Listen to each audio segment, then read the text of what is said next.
Help me hit 7,000 subscribers. Support the video with a like and share your thoughts in the comments. I read everyone. Thank you. I never imagined a single night could completely unravel everything I thought I knew about my life, about people I trusted, and even about myself. My name is Claire, I'm 34, and I've been married to David for 8 years. Our marriage wasn't perfect, but it was comfortable. We weren't the couple constantly posting on social media or hosting lavish parties, but we had our routines, our inside jokes, and our Saturday morning coffee rituals. Life had its ups and downs, but I always believed we could handle anything, until that Friday night.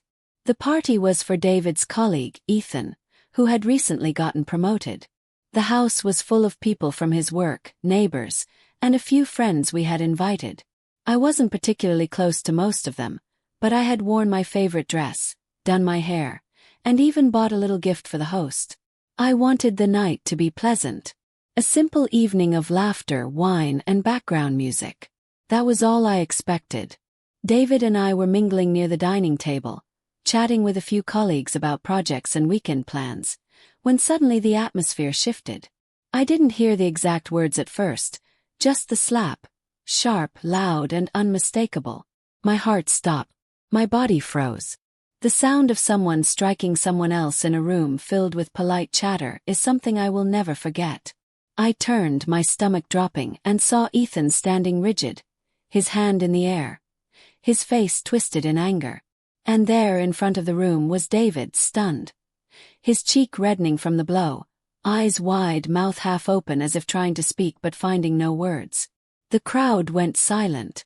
A few gasps, some sharp intakes of breath, the clinking of glasses paused mid-air. Time, for those first few seconds, seemed to stretch unnaturally long. "Claire," David whispered, his voice trembling, almost inaudible. I felt my chest tighten.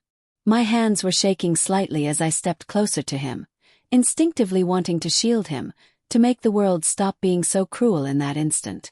And then it happened, the room turned.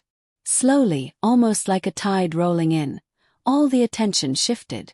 Not towards Ethan, not towards the aggressor, but towards me. People's faces hardened. Conversations stopped.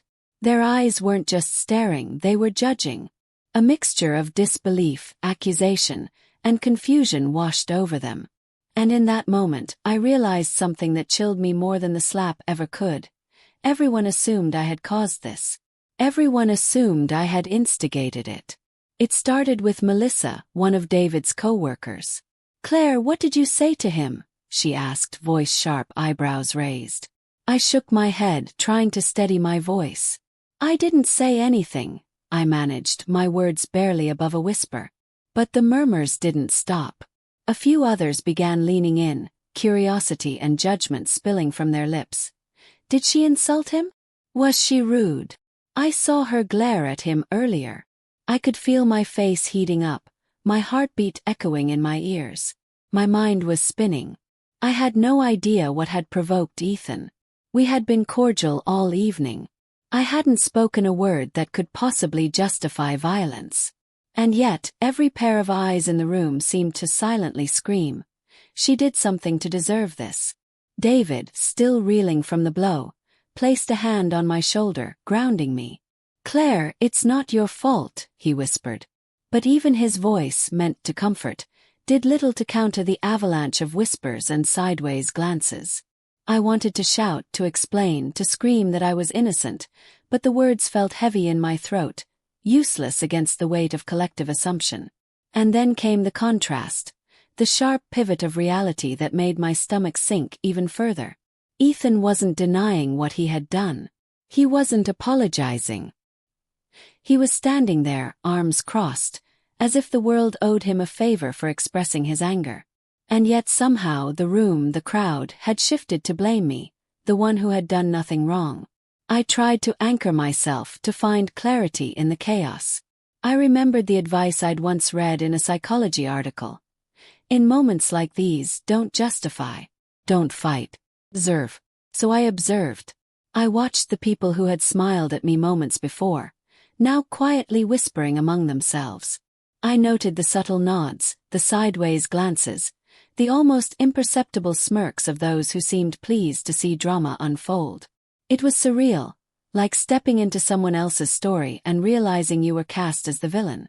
Every laugh, every smile, every polite handshake I had extended that evening suddenly seemed hollow, meaningless. And as the initial shock faded, a different, sharper kind of awareness began to settle over me. This wasn't just about a slap. This was about perception, power, and the dangerous speed with which people decide whose story they are willing to believe. I took a deep breath, trying to steady my racing thoughts. David looked at me, confusion and hurt still lingering in his eyes, and I realized he hadn't expected this either. He hadn't expected someone to cross that line at a party, and certainly hadn't expected the room to turn against us. But as I glanced around, the reality hit me even harder. Their whispers weren't just about the slap, they were about me. About what they assumed I had done to provoke it. Claire. I don't understand, David murmured, his voice tight. I shook my head. Neither do I replied softly, though inside my mind was screaming. There was no sense in arguing, no point in pleading with people who had already made up their minds. This wasn't just about the slap. It was about reputation, about appearances, about the unspoken rules of social survival. And suddenly those rules felt like a trap. The party continued, though the energy had shifted. Conversations picked up again, but it was awkward, forced. People laughed, clinked glasses, and exchanged glances, but there was a tension that hadn't been there before. Every time someone approached, I braced myself for the judgment I could feel in their eyes. And every time I realized something profound. The truth didn't matter here. Perception was everything. I tried to speak to Ethan directly to get some clarity, to at least understand why he had done this. But he was evasive, brushing off my questions with vague statements, a tight-lipped smile, and a shrug that said more than words ever could. He wouldn't admit fault, he wouldn't apologize, and in that moment, I realized he didn't care who believed him. He only cared that he had exerted control. His anger, his authority, while leaving me to manage the fallout. David, finally finding some voice, said, Claire, let's just leave. We don't need to stay here. And I wanted to. I wanted to walk out and escape the whispers, the sideways glances, the judgment that weighed heavier than any physical blow. But something inside me refused. Had to face it. I had to see how deep this perception went. And then it happened. The conversation I didn't expect, from someone I hadn't anticipated. Melissa, the same coworker who had cornered me earlier, stepped forward. Her tone had softened slightly, almost as if she were testing me. Claire. Sorry. I think he overreacted, she said. My stomach twisted. The apology was small, hesitant, almost meaningless in the grand scheme of things, but it was there. And yet, even with her words, the truth remained unchanged. The room's energy had already shifted. People had already formed their narratives. And no single explanation, no single apology could undo that. The rest of the evening passed in a blur. David and I stuck together, avoiding the people who had stared too long, whispered too loudly, laughed too quietly at our expense. We made our way to the car, silent at first, each of us processing what had happened. Then David finally spoke. His voice low but steady. Claire, are you okay? I looked at him, taking in his familiar face, the man I had trusted for nearly a decade. And I realized that despite the chaos, despite the judgment, despite the confusion, I was okay. Not entirely, not yet. But I was okay because I had clarity. The slap, the whispers, the judgment. It didn't define me. My response, my integrity, and the truth of what had happened were still mine to hold. Once we were home, I sank onto the couch and exhaled deeply. The adrenaline was fading, leaving me drained but oddly calm.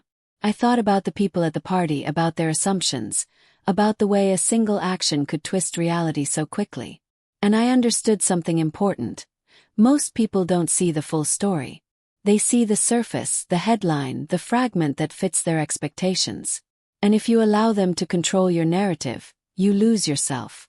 David reached over, taking my hand in his. We'll get through this, he said. And I nodded, squeezing his hand.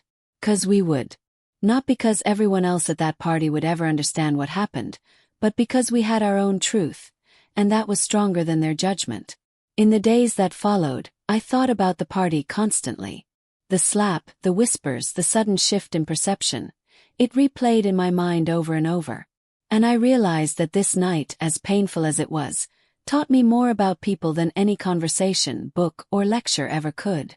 It showed me the fragility of appearances, the speed at which narratives are created, and the power of keeping your integrity even when the world assumes the worst. I don't know if Ethan ever understood the impact of what he did. I don't know if anyone at the party truly reflected on their assumptions. But I do know this. I stood tall in the middle of judgment, confusion, and chaos. I didn't retaliate. I didn't beg for understanding. I didn't let the false narratives define me. And in that realization, in that quiet strength, I found something I hadn't expected. The power to remain myself, unshaken, unbroken, and entirely aware of my own worth. Because at the end of the day, the slap wasn't the story. The whispers weren't the story. The truth, the one I carried inside me, that was the story that mattered. And I would hold it, always, no matter how the world chose to see it.